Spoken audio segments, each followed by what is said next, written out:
there's a deeper story and layer to this that I don't really like, I haven't really spoke about like publicly, but I'm gonna say it here. Here in Montreal, if you go to like a Second Cup downtown, you see people with the Concordia sweater, McGill sweater, but what about the people that took the different route?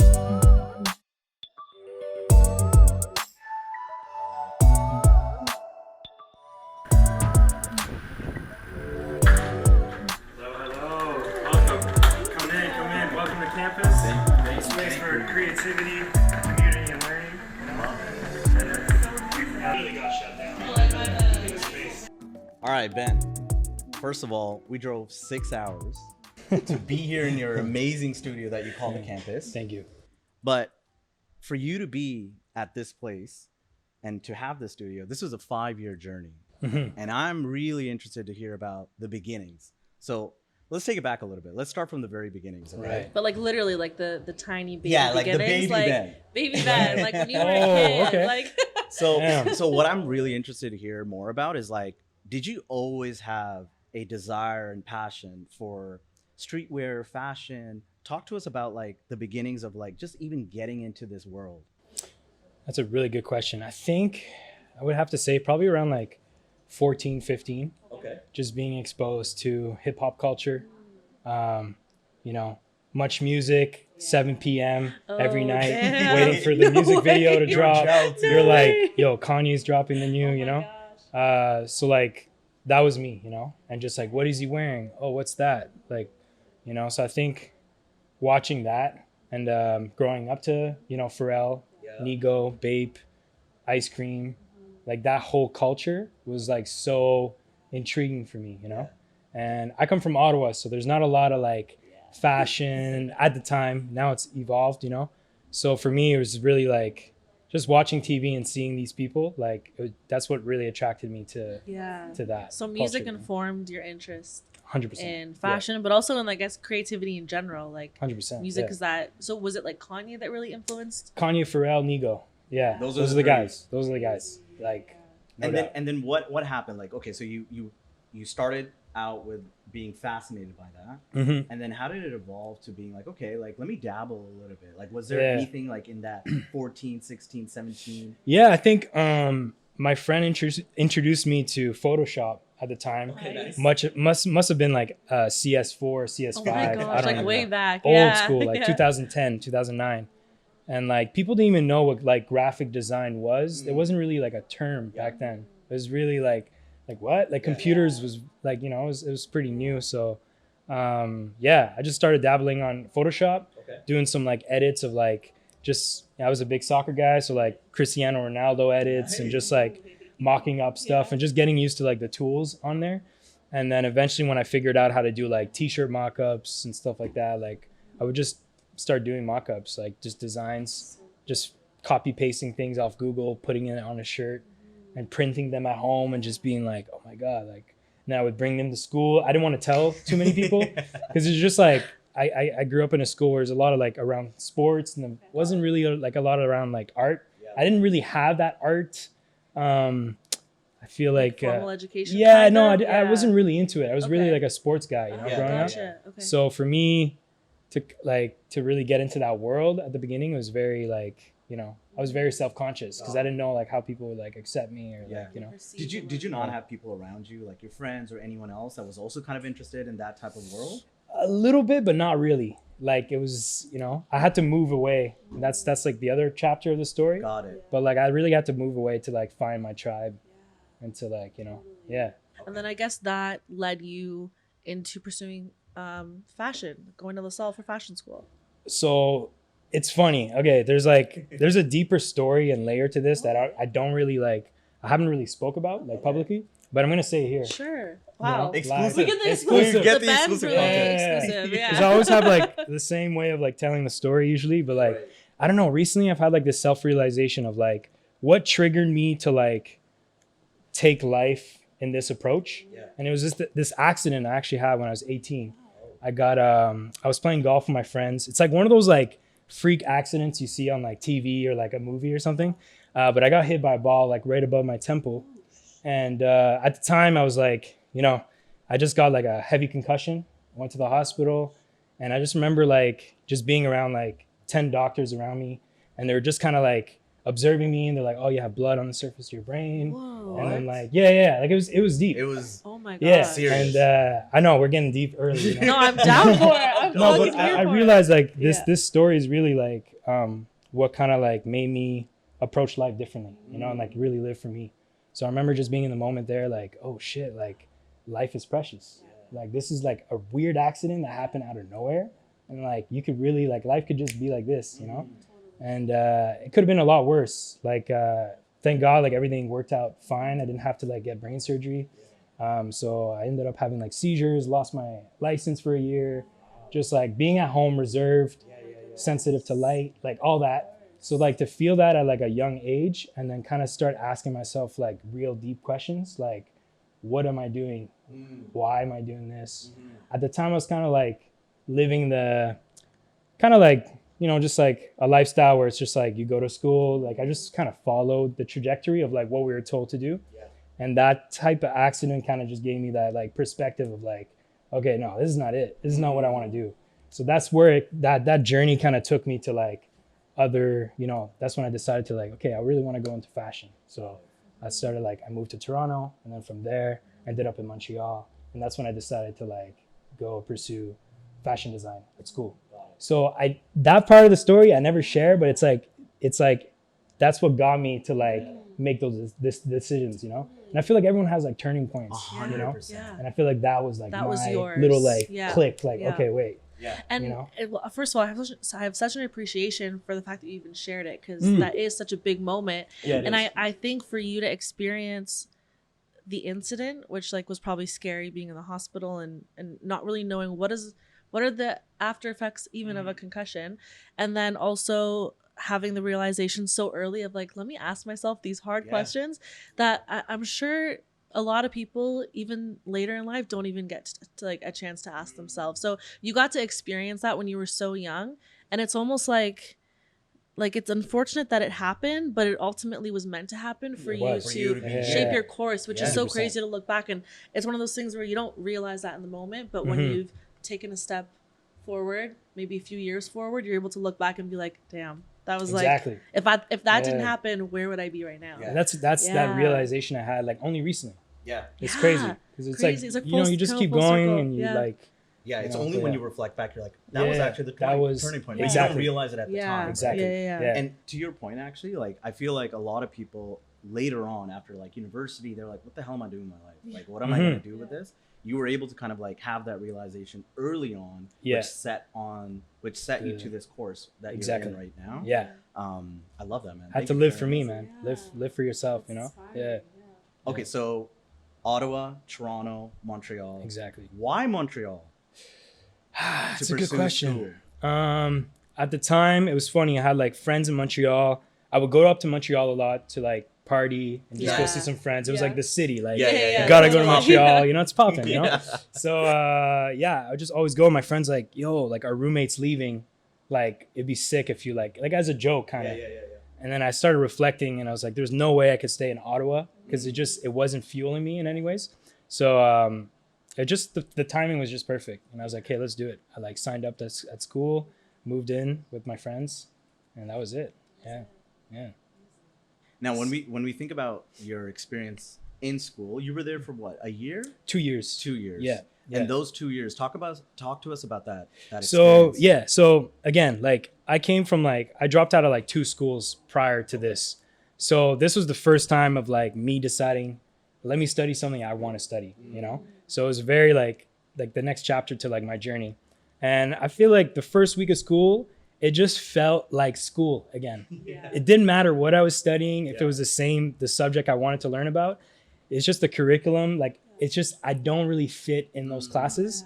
So I got myself an internship like the first week of school. I was like, okay, this is not for me, but I'm gonna tough it out. I promised my mom that I was gonna like, if I moved to Montreal, I was gonna graduate, get a diploma, you know, that whole thing. So I was like, okay, let me stick with it and get an internship on the side so I could also learn like in the industry and then learn the fundamentals of school. So literally like first week of school, got an internship, and I would just like do that.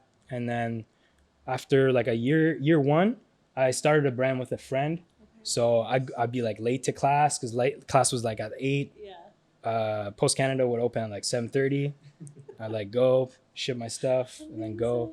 So like early on, I always had the knack to like just create my own stuff, you know, because I feel like even with schools, like you have to follow a certain pattern of like, okay, we're making a shirt. You're allowed to like, you have to have, you know, this amount of buttons, this. So it still felt constrained. And so I just wanted to like have the freedom on the side to just do what I wanted. So yeah, that's kind of how the journey in school kind of started. And then after 2 years, I went on a trip to Asia, solo backpack over a month, went to Thailand, Vietnam, Cambodia. And I just got to really like just tune within, just have like a very like self-discovery trip.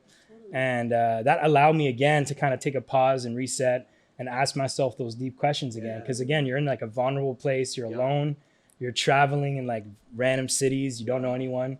I stayed at a monastery for a while too, did some meditation there. So like I got to really like have that like solo experience away from home. And from there I just came to the realization like, I think I'm gonna stop and I'm just gonna drop out and I'm just gonna like, just find a way to like learn in the industry and just find myself like an internship. So I came back, no diploma, no plans, no job. I was just kind of like, fuck, what's next, you know? And that's when I started interning for a different brand. Got some experience there for like 2 weeks, but there's this one brand that I really felt attracted to. These young guys like launching this brand.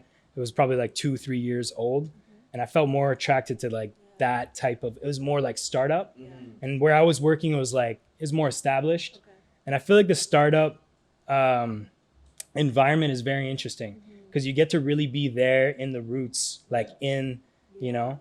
So so I quit the other internship, and then I went to work with them, and that led me to experience like Paris Fashion Week, London Fashion Week. The year that I dropped out of fashion school, I was like in Fashion Week. So to me, that was kind of like the validation to my own journey to be like, hey, it's cool. Like keep trusting that voice that you're listening to. And I got exposed to a lot. I learned a lot. That was kind of like my final year of college, you know? And I got to work there for 2 years. And while I was there, I was also experimenting and doing my own pieces, my own cut and sew stuff. So I had my website. I throw on like little projects, and it was always like I was always using clothing as a means to like share a message, share a story, and because I just felt like it was lacking in the streetwear space. There was no brands that I was really connected to, you know, like surf culture, skate culture. Like I didn't really grow up like doing those things. So a lot of those brands. Surfing in Ottawa doesn't exist. Exactly. So I just I had to find my own voice, my own story, and So there's a lot to unpack here. So those 2 years so are you saying like those 2 years was also when you traveled to Asia? So the first 2 years of college, the summer going into third year, that's when I traveled. Okay. And so that third year and fourth, that's when I left. That's when you like dropped. I need to quote you on something because I'm seeing a lot of themes here, but you had an article in the Concordian that was written about you. It was a great article. The quote is, every project in school was by the book, whereas I was more interested in creating my own projects with my own expectations. So it's interesting because I find that when you talked about even when you were in fashion school, which is kind of what you wanted to do, the rule book was still containing you. It was rigid. And then even when you were interning at the established places, again, that rule book like contains you. So it's interesting because I feel like that mindset that you have, it's like a natural inclination that you have to like go beyond what is set for you, to really like draw the owl, so to speak, of what you want to create. And so I think that's so, the themes are repeating in your life, right? Like with school, with internships. And I see that with No Diploma because you're right. Like the message that you're sharing with the clothing, it's so deep, and it really, and I think we'll probably share our own experiences in a moment, but like we resonate so deeply because we have experiences that relate to the message of No Diploma. Whereas you're right, like Herschel is great. I love the Herschel brand as an example, but that's like, I think that was skate culture. It started with like skate culture, or like Vans. Like those are really great brands, but it's like a culture of activity versus this is a culture of lived experience. And so I think that really resonates with people on the brand level. That's Yeah. amazing. That's Yeah. well said. Yeah. Yeah. Very well said. I'll add that to my Thanks, thesis. Yeah, that's amazing. The other thing also is like just like naturally like your the experience that you're sharing when you went to LaSalle and school, like I feel like I felt that too, even though I graduated and Emmy graduated. Yeah. We talk about this a lot. Like Yeah. Right. I don't think I actually learned anything. I didn't retain anything. I gave them thousands of dollars going to school to learn jack shit. And I felt like after university, I felt this feeling of like, I don't know what the hell am I supposed to do like with what I just learned. I feel like after 4 years, I definitely did not want to pursue what I majored in. And that's why, to Emmy's point, like I resonated with this message of no diploma, because it was just like, it was so rigid. Every single person has a completely different avenue, even if it's like music, but the curriculum is so rigid. It doesn't allow for creativity and like expanding beyond just like the curriculum itself. I think I'm still like grateful for the opportunity, because For sure. I did I learned the fundamentals of like Oh, for sewing, sure. pattern Yeah. making. Okay. I got to like meet a lot of amazing human Yeah. beings. So I think I don't take that away. Yeah. But I just feel like if I would to like give some advice for like future students or whatever, it's really just like make sure to learn outside too. Yes. And you could finish it. You could do it Yeah. and just make sure you get different experiences of learning experiences, because like that's what shapes you, you know, as a person. And I feel like it's really important, you know? I totally agree. And one of the things that initially got me into the No Diploma brand was I'm gonna quote you again. I'm gonna be that person. Yeah, I But like that. it really did resonate. And you said in the same article, You're pulling there's- up the archives. yeah, literally. Yeah. There's a bad perception of people not having a diploma. Those words were used against me and were once an insecurity of mine until I gave them a new meaning. And I'm going to get you to speak on that in a second, but it resonated because I'm currently a designer, but I never went to school for design. I went to school for like digital media and global studies and things that were really great, but like not what I'm doing right now. And I'm so insecure at work sometimes because I feel like I lack some of the fundamentals, like you said, like the cut and sew version of design. Like I've missed that. And it is really easy to get it on YouTube, but there's, or any other like educational resource, but there is something about learning it in like a structured educational format that could really help me. So I sometimes, you know, like navigate work with a little bit of an insecurity, and it takes time to build that confidence, but it's just nice because I feel like it's almost like you find your like people who think like you in a brand. And I feel that with No Diploma. You feel that welcomeness, you kind of feel that openness with like, it's okay that I don't have a design diploma. It's actually fine. And I know that it's fine before I came across No Diploma, but it's almost like validation in a way. Right. Yeah. Yeah. No, that was definitely so it's like, amazing. yeah, the insecurity of mine first. And it was just like the way to like fight that insecurity was like, let me just print that on a shirt. You know? Totally. You mentioned that you went to Asia Mm-hmm. to have this like solo experience, right? Solo experience, man. First of all, why Asia? Let's start there. I've always been attracted to that culture, and I just wanted to like just go somewhere I've never been or never like experienced, and it had to be far. Like I'm like, if I'm gonna go somewhere solo, it needs to be like A complete contrast to Ottawa. contrast, you know? That's what I mean. Like I was in the plane, I was just like, what is this food? Like it's very like the signs in the airports, like all different, like, you know? So like So where in Asia? I went to Thailand, Okay. Vietnam, and Cambodia.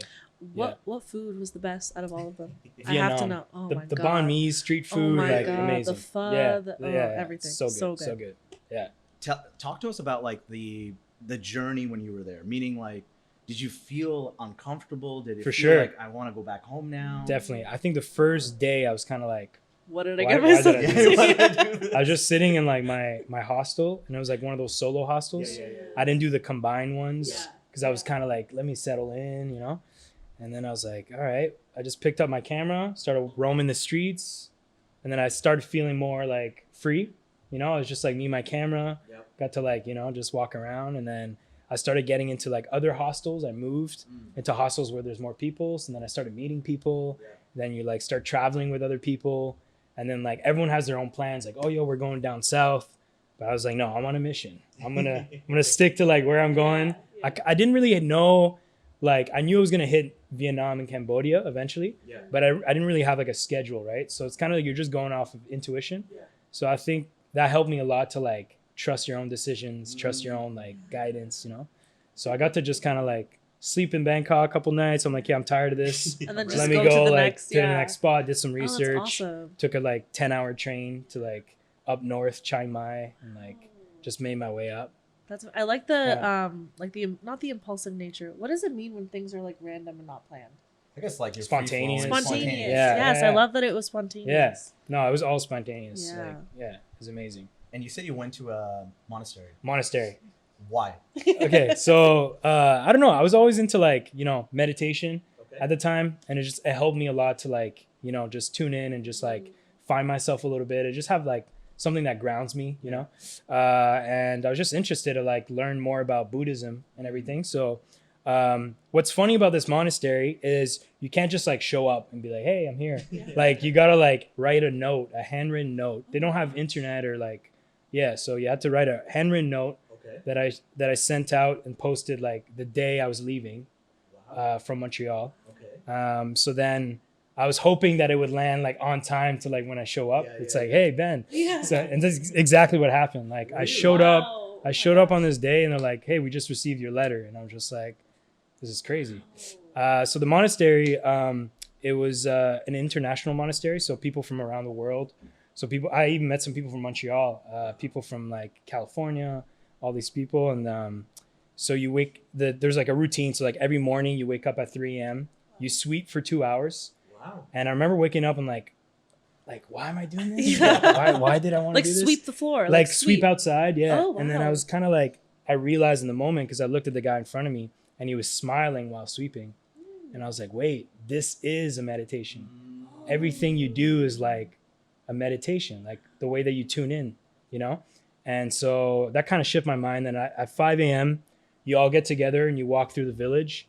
And 5 a.m. At 5 a.m. So 3 to 5, you're sweeping. No way. And 5 a.m. you walk in the village, and because monks they can't eat like they eat what they could receive, so like they could use what they receive. So for them it's like they walk through the village, we had like a line, and you collect food from like the neighbors, and everyone just like everyone donates. They like get on a knee, they donate their food, their rice, and so you bring it back, and like at 7 a.m. we set up the table, and we have one bowl, you fill it up to the top.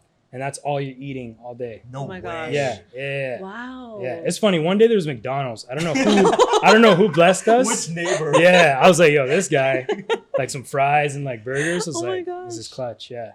But so yeah, then from like 7 to 9, you're just like eating.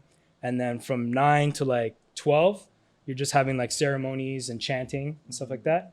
And then the rest of the day, you're just on your own. You're like in this like reserve outside in nature. You get to like just walk around and like have your own time to yourself. This is amazing. Yeah, it was really difficult, like honestly, I can because like Yeah. one of the monks told me too, like at the beginning you're gonna start getting into like a dark place mentally, because you're going through like, oh wait, I'm here alone, where's my family, where's my friends, where's this, and then you just start like rambling. But like that's the whole point, you got to go through the dark to see the light, so you just gotta Wow, that's a bar. that's a bar.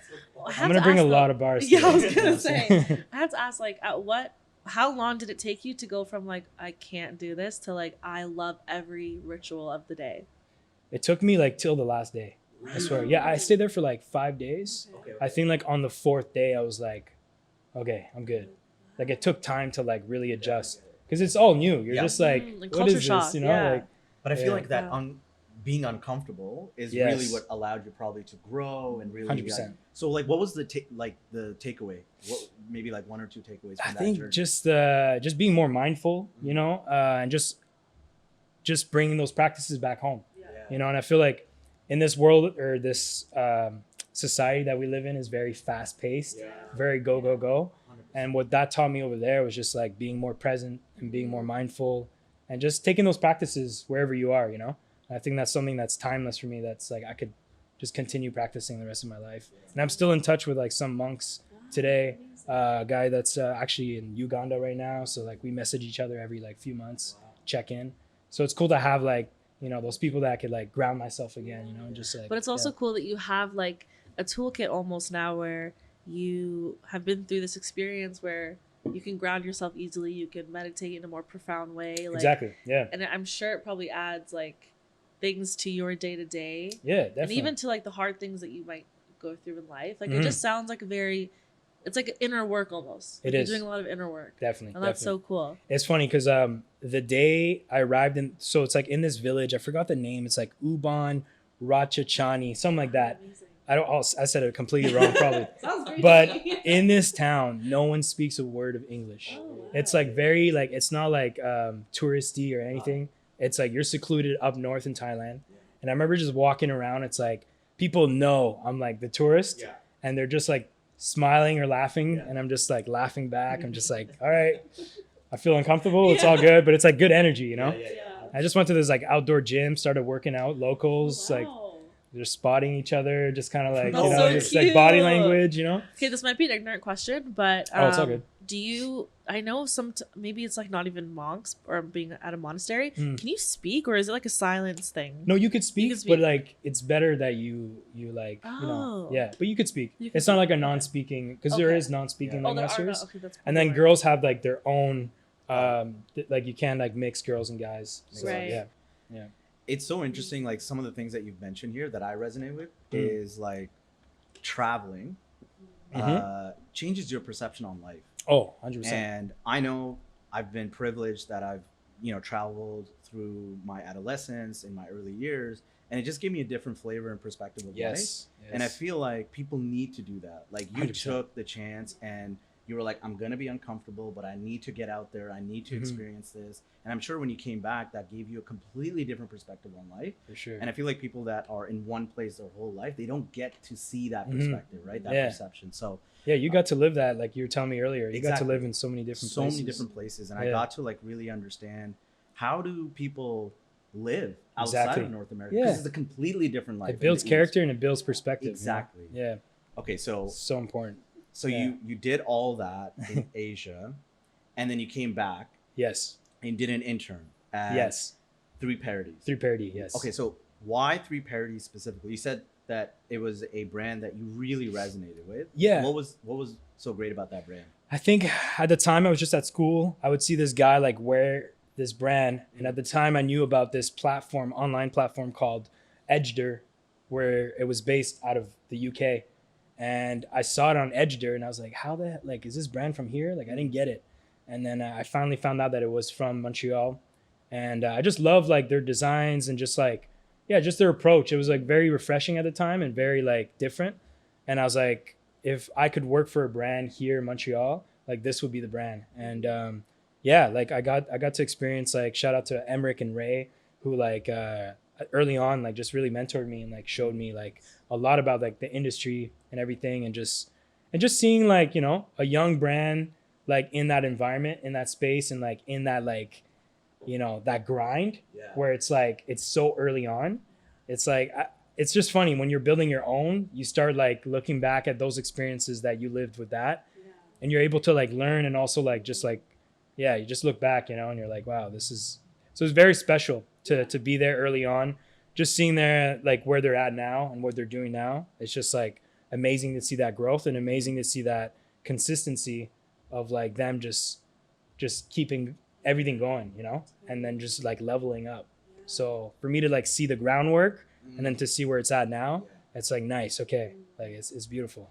And I'm sure like there was a lot of things that you experienced at 3 Parody that I'm sure informed like 100%. like what you do now at For No sure. Diploma. Was there Yeah. like a couple things that you can think of where you're like, whether you noted it then or you reflected on it while you were starting No Diploma, that you were like, yo, I gotta do this the way that Emmerich and what was that? Ray. Emmerich and Ray did it. Like, was there anything that really stood out to you? I think it's just like the mindset of like just figuring shit out. Like you just Fuck around and find out. exactly. Shout out Kirat. Yeah. No, because you're like, a lot of the time it's like you don't know what you're doing, and it's like that's the beauty of it. It's like you having that mindset of like, it doesn't matter, I'm gonna figure it out, and you'll find any way to just like solve that problem or just like do it. Like that's the kind of energy I had from them, and it's like they made it happen at the end of the day, you know. And it's like I think I carry that with me. It's just like just knowing it's like it's a puzzle, you know, and you just like find missing pieces, and you just got to get through it. Yeah. What was the catalyst for you to be like, okay, I've interned, I've gone to school, I've traveled to Asia, to be like, you know what, fuck all this. Yeah. I'm starting my own brand. Yeah. What was like the catalyst for you to be like, I'm gonna do this now? I think interning for different brands really built my confidence in my own ability of design, my ability of like thinking creatively. And it really gave me that like confidence of like with my ideas. And I think there's just at a point where I just like, yeah, just you just feel it, you know. And that's something that like someone told me too. Is like you'll feel when it's your time. And I didn't get that line. I was like, what do you mean? Like it's time right now, you know. But like I just felt it at the time. That's like, okay, like this is it. Like I'm ready, you know. And like yeah, just never look back really. Okay. So you started it, it felt right. I feel like a lot of times when there's a brand, a company, whatever it may be, what makes it successful is the team, right? Like obviously you had the vision, but you needed the people to support that vision. We've got James here as well sitting next to us, but like talk to us about creating your clan, your tribe. Like what was that process like? How did you create the team that you have now? It's a good question. Honestly, I think it's really just organic. Like it's like you attract your tribe, you know, with what you're putting out. And I feel like people resonated, like everyone that works with us now is like people that resonated with the brand, the vision, the values. And I think that's what just ended up, you know, just finding the people that you need, you know, and like the brand was really built off community, you know. At the beginning, I was doing everything from like video, photo, design, like whatever. You just have to wear all those hats. But like sometimes it's like, hey, I need a videographer. It's like I'll just put a story up. Hey, like any videographer out there? And like people were like, yeah. And then it's like, I need a song for the video. Any musicians? And it's just like really building that like that foundation through community. And like it just organically just like became No Diploma, what it is today, you know? So I got to meet James, I got to meet Teo, like they were like fans of the brand. They were like meeting me at the subway station, buying a piece. Hey, by the way, like if you need an intern, I'm like, yeah, sure. Like think about it. Like I like that guy's vibe, or you know, call him back. Hey, are you available this weekend? I got to shoot.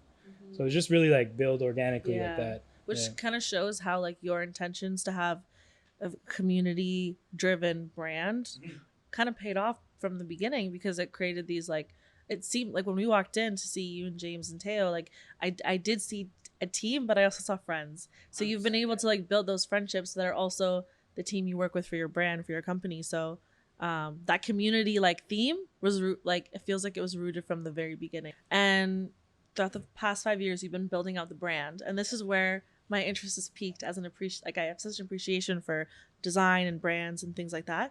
But No Diploma is not just clothing. You have do you have a podcast, or was it? We did have a podcast. You did have a podcast, but that was still in kind of like the orbit. You have workshops, you have pop-ups, you have a physical studio space, you have No Diploma Records, which I think is as established now, but for the future. Exactly. Talk to me about expanding the brand. Like it's not just clothing. How did you think about everything else? I think what we're doing and what we're building is just like an ecosystem of our interests and what we're in. And it's just building a culture around the things that we're into, you know? And music is something that we're really like, really love and really exposed to. And like a lot of the things that we create sometimes is like a 5-year, 10-year plan where it's like, it might not make sense right now, but like 5 years from now, it's going to be a thing.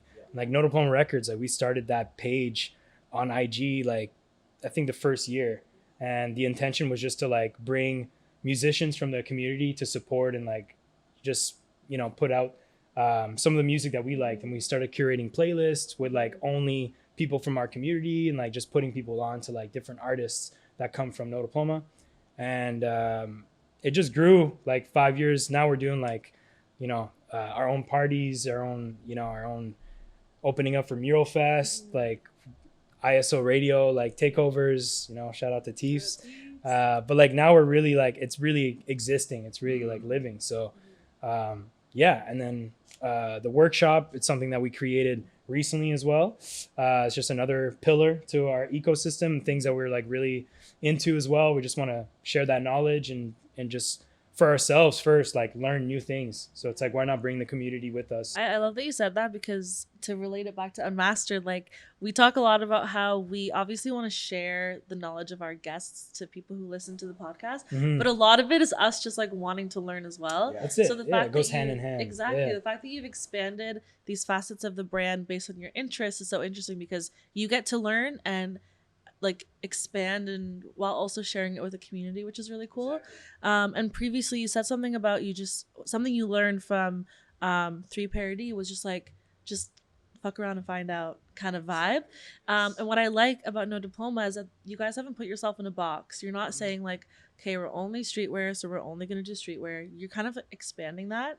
And it makes me think that in the next 5 years, I can probably bet that you're not just going to have pop-ups and workshops, and there's probably going to be so much more that you're thinking about for the future, because you're not putting yourself in a box and you're allowing your brand to evolve as your interests also evolve. Exactly. Which is really, really cool. And as you evolve too. Exactly. You know? Like as you evolve, your interests evolve, your taste evolves. And it's just like, that's a direct reflection with like what we do with the brand, you know? And it's like, we might throw a little yoga in the park session. People will show up, and it's like, maybe sometimes like some people are not into yoga, but because No Diploma is doing it and it's cool, it's like, maybe that's gonna, you know, like support people or like inspire people to go out there and like try something new, you know? And I feel like we want to be that bridge of like, you know, might throw a little cold plunge. It's like, I would never do that, but No Diploma's doing it. And like we got to stay accountable to those ideas. Like we're there. We're like, you know. Totally. And like, so if you, let's say like, let's stick with a cold plunge example. Let's say tomorrow you're like, I really want to get into cold plunging, but do you test it out with No Diploma? Like when you have an interest in your personal life, do you use No Diploma as a way to be like, let me see how this lands with the community. Let me see if, you know, how I feel about this passion. Is No Diploma kind of a testing ground as well for your own personal life, or not really? Yeah, I think so. Like it was just based out of like experimenting and like, yeah, just being like we challenge ourselves first, right? Like we're a group of friends as well. Like we work together, but we're friends. And like every Wednesday we do a thing called like swim nights, where we do sauna talks. We like hop in the sauna, do some talks. Oh my God. We do some like breath work outside. So like we do that as a team, just like as friends. We'll go on hikes. Like we do all these different activities. And I think it's like just expanding that and just inviting the community to do it with us. Totally. And there's also like a level of like wellness that I'm getting from this. Like, and I'm even thinking about, there's a collection you have, which we'll get into shortly with James as well. But there's a collection, the Outdoor Goods collection. And on the website, I'm trying to like find it to quote it. On the website, when you press Outdoor Goods collection, I'm going to quote this because it's such a beautiful like paragraph. We often get very stressed with social pressure, but it's important to remember that we need to do one thing at a time. Everything will come your way when it needs to. Don't stop trying. Trust your process, trust your work, and most importantly, enjoy every single moment. I think I probably quoted the wrong thing, but the whole point was like disconnect to reconnect, right? And so I love that you're not just incorporating that thinking into your brand, you're also doing it with your team. And so I think that also breeds exactly. And that's such a great lesson to show your team as well. And I'm sure it also like cultivates these better like inspiring moments for you. That collection got inspired by like the pandemic, because we were just like stuck at home, and like we just got outside more, you know. We did hikes, and that got us to like, you know, be active. For sure. When it comes to the design side of the brand, I just love that first of all, there's 10 plus logos, which I think is so cool. Talk to me about why that was important for you to have so many different visual identities throughout the brand. That's a really good question. I think we're just inspired and just like by so many different things that we're into, whether it's music, film, whatever, you know, like we have so many different interests. And I think, just being fans of like different brands or different like communities growing up, it's like, you just really want to like build a world. I think that's like what we're trying to do, is like build a world of like all these different experiences. It's like right above the TV, it's like No Diploma Broadcasting Network.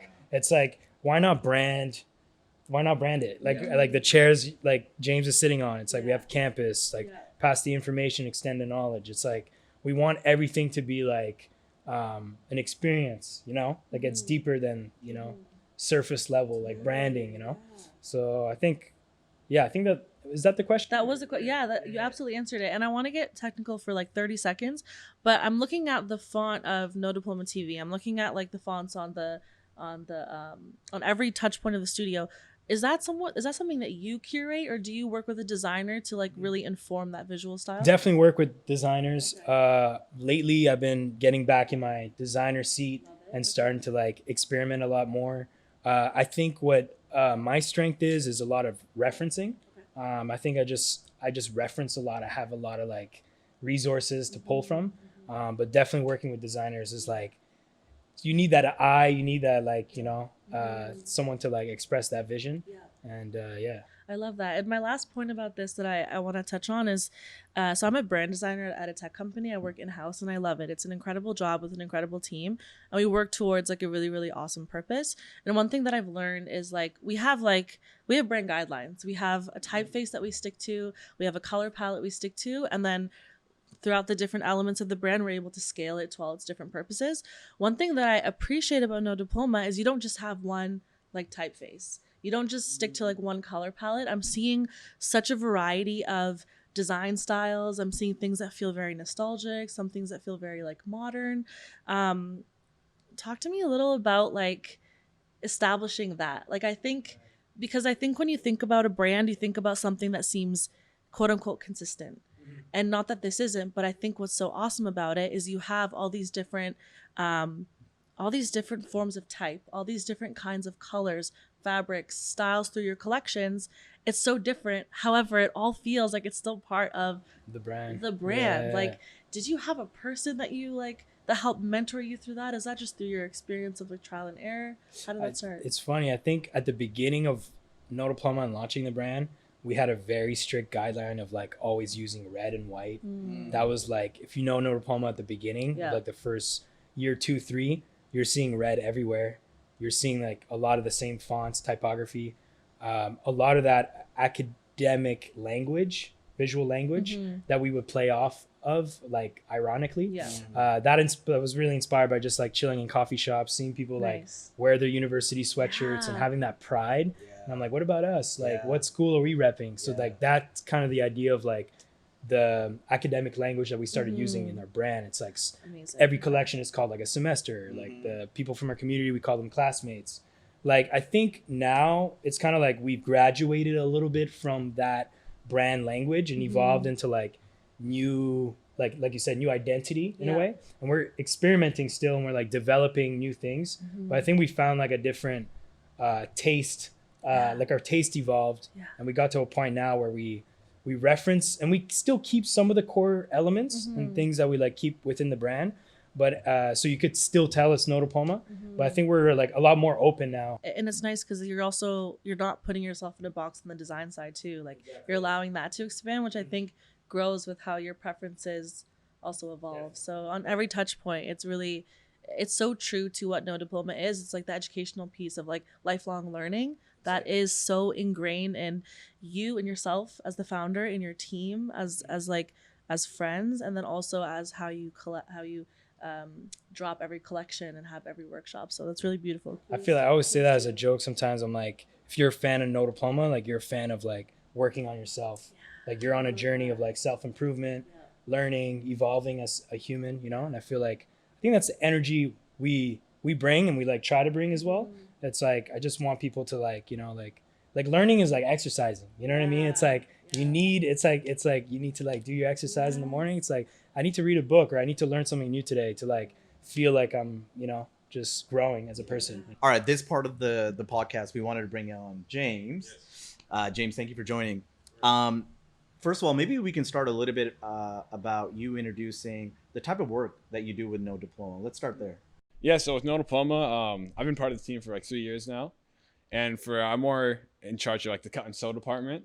So if we ever do any cut and sew products, like I'll prototype them on campus at the studio. And yeah, so a bit of everything that can go into like research of like fabrics we want to use, getting fabric swatches, making mood boards. Okay, so let's dive into that a little bit more. And maybe we can start with the collection that you guys have launch, and we can dive into like how you went to the research, the fabrics for that. This might be a tough question, but like, is there one collection that you love that you really resonated with?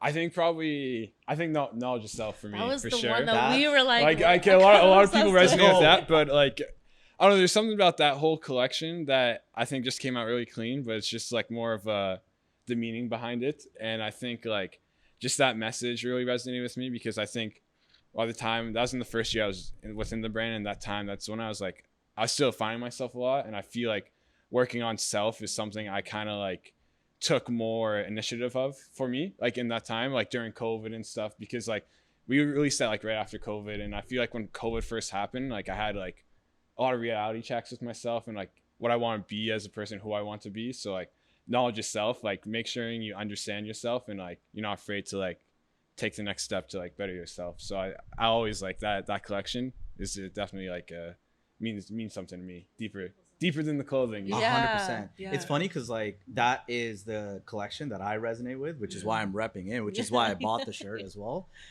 So I agree with you and I resonate with that. But as we think about that collection, and I'm wearing this, so like talk to me about like the fabric, like what research went into that? So for that, it was more like graphic like research and like, you know, what kind of graphics we want to use to like display the message. Since for that we use like t-shirts, so like for that's like we use the t-shirts like as our canvas, like Ben will say a lot, to like we use that like it's like painting a picture kind of like on that. So like how do we want people to perceive the message? And that can start with like the fonts, or like the colors is a big one too. So I think using those greens and like more like healing colors kind of, you know, like more of those nature colors, I think are like the big ones, you know? Okay. And would you say that the research comes first and then the collection, or the idea of the collection comes first and then the fabric research and all of that? It varies. I think each time it can be a bit different. I feel like depending on what, but I feel like going in research is definitely like the first step. I think that, the initial, like what James was saying, I think the initial like spark is always like, what are we into? What do we want to talk about right now? Yeah. And it's like, I think that's where the conversation starts. And then from there we like start goes off the feelings. With like going back to knowledge of self, like I think that kind of started off like, I think we just have combos with each other, like where we're feeling like outside of like our creative space, like what we're doing, just like as humans. I don't know, I just like with COVID and stuff, and like what are we doing, like who are we, and like I think that just like helped it. What I'm gathering then, it's not that, Ben, you're not coming and saying, hey team, we're doing this collection. It seems to be a very like collective. Yeah. You're literally saying, guys, let's figure it out together, which is again like ties into the community feel, because you're including your team on literally the look and feel of the brand as well. So that's really cool. I think I had the assumption that it was something that you had thought of, and then you kind of came and said, I think we're going to do this, but it sounds like you really included them. Yeah, everyone's part of like the whole process of what we do, whether it's like photo, video, graphic, ideas, mood boarding. It can come off from like a lot of outside references too. Like with us, we watch a lot of the same shows a lot. So like during that knowledge of self time, we were watching like stuff like there's this Wu-Tang show, and we'd always like watch, and like whatever we're feeling, like even like stuff like that, we go off like the lingo sometimes. Like they had that New York lingo, like peace God, and like so we would talk like that. So a lot of how they talk would like kind of like influence us, like, you know, going like, you know, off those like influences and stuff. Ben, when you think about the collection, because there's quite a lot of collections, do you delegate the team? Like how does it come to life from idea to then actually having it on the shirt or the clothing? Yeah, I think there's a formula that we kind of follow with every collection, where it's like there's the design process of like bringing the design to life, and then after that there's the production process of like, you know, finding the right fabrics, finding the right t-shirts, hoodies that we want to like the right colorways. And I think once that is all built out and the whole collection plan is built out, I think that's where we go into like the phase of like, okay, like how are we promoting this product? How are we marketing it? And then that's where we get into like photo shoots, videos. And that's where we just kind of build a team around it. You know, we have different people in the team that are like in and out sometimes, like more freelance based. So it's like, I know like when it's like a video project, it's like, I know I got, you know, Nick on board. I know I got Omri. Omri's in the city. You know, yeah, exactly. And it's like when I have photo, it's like we have different people that we work with as well.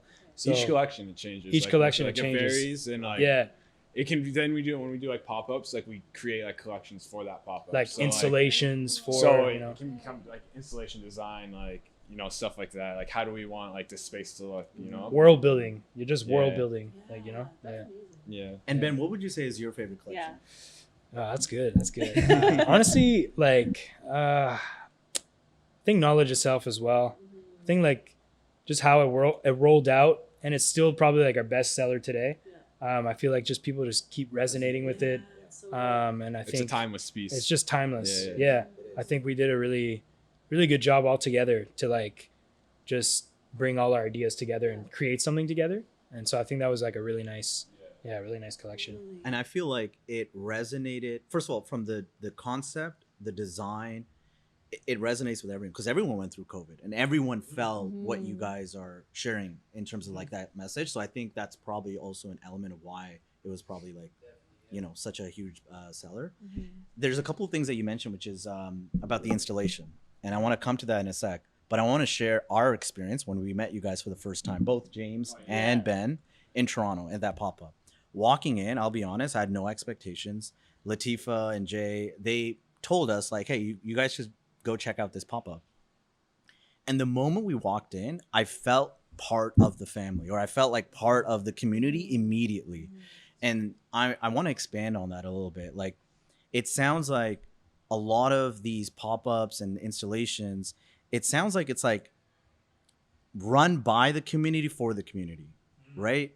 And talk to us a little bit about, like, if we think about the Toronto pop-up, talk to us about like how you guys set up the installations, the way you've set it up to curate the experience that you want to create, and also about like expanding the community, not just from like maybe Montreal to also like Toronto. Like, I love to get both of you guys' like take on that. I think what's funny with us is like we really like fuel each other and get hyped on ideas. And a lot of the times it's like the level of like self-belief that we have, like when we hype each other up, is what leads to like bringing those ideas to life. And like No Diploma World Tour was like an idea that we had where it's like people were asking us to pop up like, oh, where are you guys going next? It's like we don't even know. But like we believe so strongly in this, like, yo, we're gonna go around the world and like do this shit. Building like that universe manifesting. for that. Like, building, like, So it's like something you that, gotta like almost you know, like convince yourself about like this idea, and then eventually just like it just comes into fruition, you know? Even just like the idea of like community, like why is that important to you guys?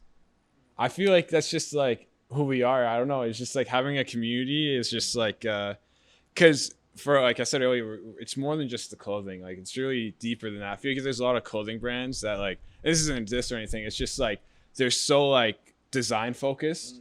And I think it's a good thing to be like, I study design, like fashion design and stuff, and that's important.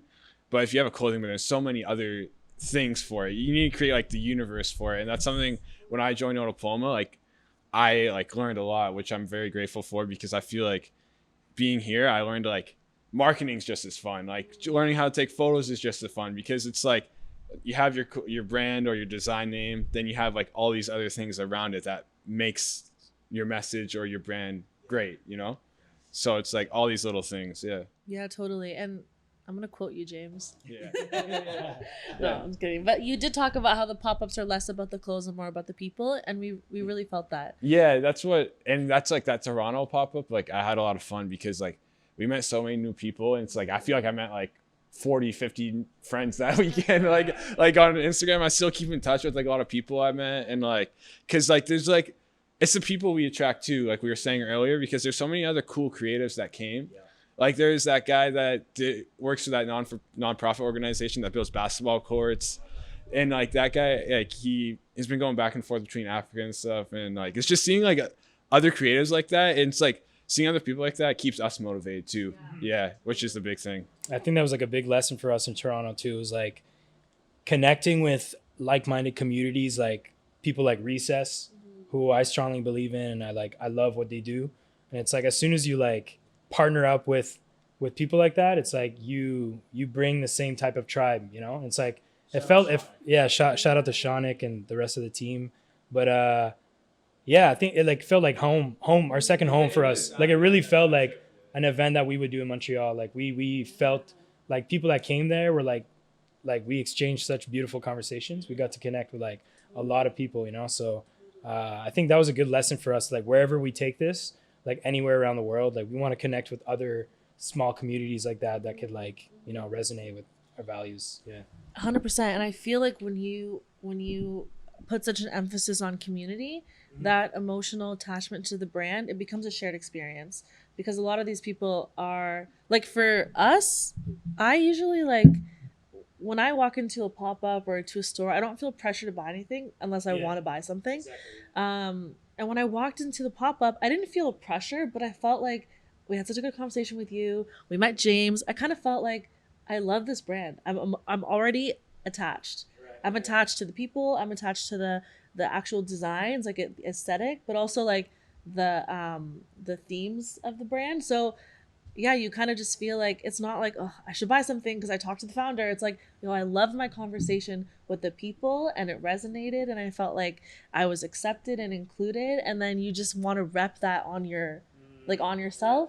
And so I think that community focus you guys have at the pop-ups, it really goes a long way, especially because sometimes people who maybe I'm generalizing, but the no diploma people out there, sometimes they haven't been included in any community. Like it's maybe they're feeling like, oh, I feel insecure about this because I didn't study this. Like I'm navigating life without feeling like attached to anything. But what no diploma does is like fill that gap, and you feel it at the pop-ups. Because a lot of people don't have like the same access to utilities and opportunities as other people have. Exactly. So it's like Ben has said this to me before, and I always loved this part of the brand, is like how he was telling me like back in the day when he dropped out of school, you go to like a cafe or something, and like here in Montreal, if you go to like a Second Cup downtown, you see people with the Concordia sweater, McGill sweater. But what about the people that took the different route? Because that's just as okay. Yeah. You know, somebody who's like passionate about a business they want to like launch or something, like that's just as okay as going to school. So it's like creating like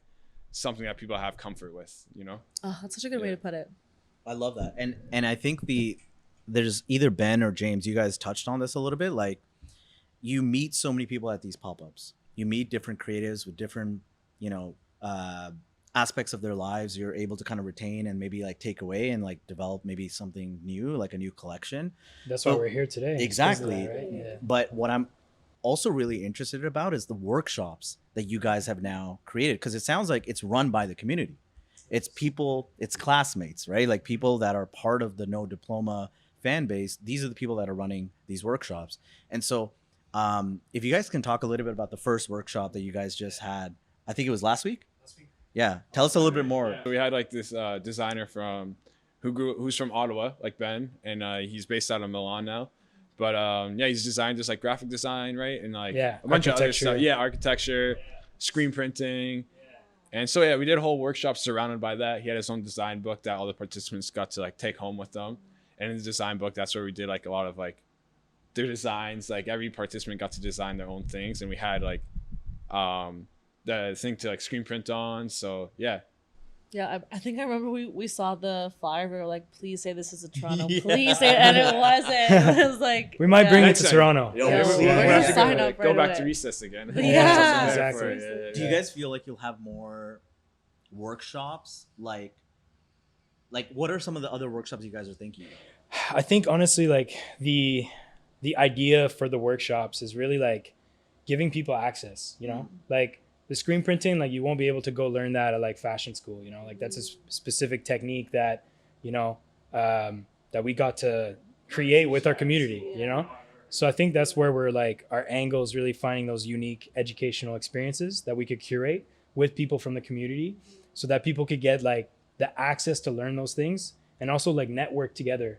And I feel like for me, when I dropped out, like my learning experiences was through like different internships, and I got to learn that way. But I just want to like we want to be the bridge to that so that people could learn also from like industry professionals. Yeah. So it's like you're not only learning from like different institutions, but you could learn from someone who's actually like doing it or has their own brand or designed their own book. And then like you get to like resonate and relate more on that level.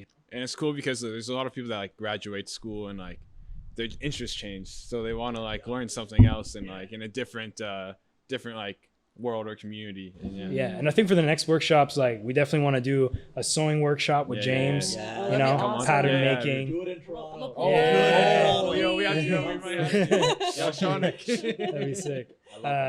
Yeah, it's infinite at this point. I think there's so many different, maybe like how to build a brand, or like maybe about typography, like Panels, design. Yeah. Lectures. Yeah. A lot of times too is just like a reflecting on things that we want to learn too. Like Right. That screen For printing sure. one, like I was so pumped for that because like I've never done that before, Yeah. and I've been wanting to like screen print onto like clothes I make. Yeah. That's So it. like being Yeah. able to like, it's just exciting as for us as it is for Exactly. the people Yeah. that sign yeah, up. you like know? we were there like with them, we were like just, doing we were it. just excited. It's like, like- we were, yeah. Been running a brand for 5 years. I've never screen printed, you know, and like for me that was like I have a better appreciation now when I like after screen printing, because I'm like I look at my stuff, I'm like, yo, people handmade this, like everything is like, you know, yeah, you get that human aspect.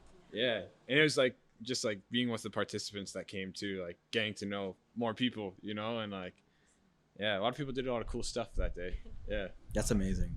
Yeah, I love the community aspect of what you guys are doing because like I said, day one, we were there at the pop-up and immediately we connected with the brand, the message, you guys, which is why we reached out to you guys. We're like, we got to get these people on our podcast. Now, Ben, I started the podcast by saying that being at the studio was a 5-year journey. And we've kind of gone through the journey from like day one to now where you are.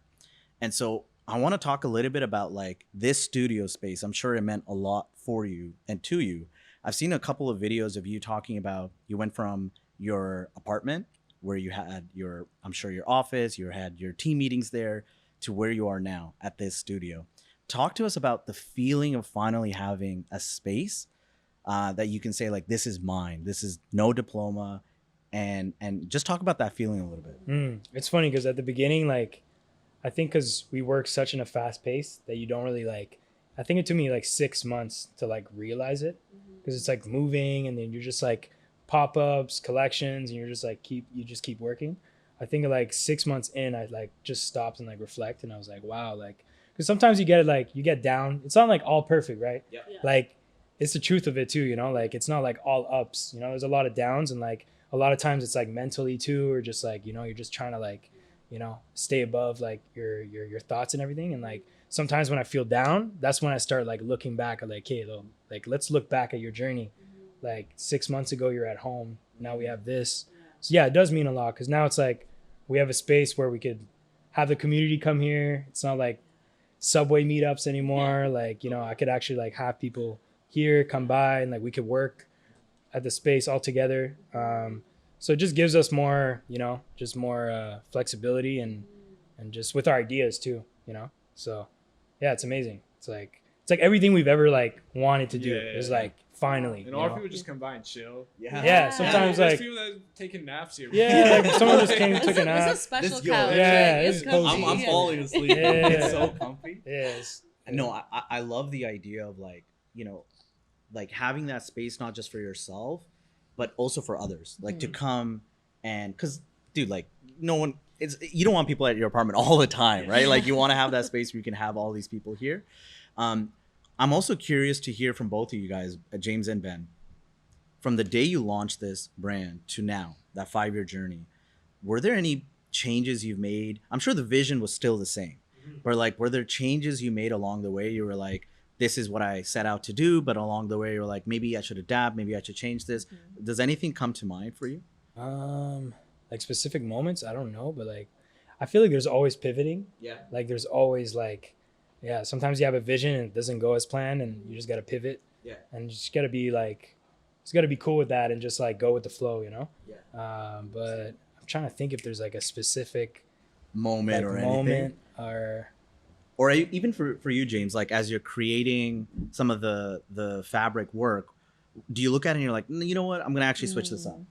Yeah, all the time. Yeah. Yeah. Nice. So when I was doing the flannels, I went through like, well, so like for the cut and sew collection that we did for the campus opening, I created like my own flannels for it, and I was working on those for like a year straight in Ben's apartment before we even moved here. For like a year straight, we'd make all these different ones. I have like so many different flannels that I've just given away, but they're there's like 6 to 7 different patterns that I've used, like flannel patterns and just like different types of wool, different types of like linen, or like it changes. So like, and there's been times I make one, I'm like, no, I'm no way I'm using this, you know? When you see like the final product, it changes, you know? Even to the very last day of like sewing those flannels, I was like, should I use these buttons or this button? It's like overthinking. It's a lot of experimenting. Yeah, sure. That's all it is. Okay, my last question is, what's next for No Diploma? If you think like 5 years ahead, is there something that comes to mind for you? It's like, this is something I really want to do for the next 5 years. Yeah, that's a really good question. I think we want to continue growing as a team, growing the brand, spreading the message worldwide, spreading the story worldwide, going to different cities and sharing the experience that we're creating here locally and just bringing it around the world. And I think the whole education platform that we're creating, I want to bring that around the world as well.